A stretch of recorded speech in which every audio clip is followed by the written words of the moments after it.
arrintan inay run tahay inay been tahay muhiimadeena maaha muhiimadeena ma dhacdaa oo ma jiri karta arrimaha noocan oo kale ah waxay ugu dhahay lacag maxaa way lacagta sheegaysa aan qof waxa tahay magaalo caadi iska dhig inay xalisada u baahan nacam way jirtaa way dhacdaa in badan aan aragnaa khaasatan meelaha dadka ay mas'uulka ka yihiin ayagoo ku gabanaya adeegsanayana awoodii meesha loo siiyay sidaa darteed waxaan doonayaa dhalinyarada Soomaaliyeed nimanka Soomaaliyeed dadka mas'uuliyiinta meelaha ka ah inaan dhaho ogaada ficil baad samaysaan laba wuxuu yeelanayaa ciqaab midna waa xagga Alle subhanahu wa ta'ala oo dabcan ciqaabtaasi Alle waa mid ku sugaysa mid kale waxay tahay waa dhinaca dadka qofkii aad ka gashay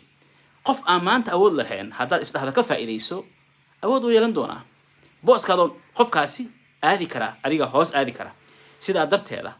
qofnaha ugu dabcan gaban mas'uuliyadda iyo mansabka aad maanta hayso hana u arkin guarantee Allana ka cabso subhanahu wa ta'ala ogowna wax walbaad samayso waxay leeyihiin ciqaabtooda qof yahow Soomaaliyeed taxadar ilaahay ka baq is ilaali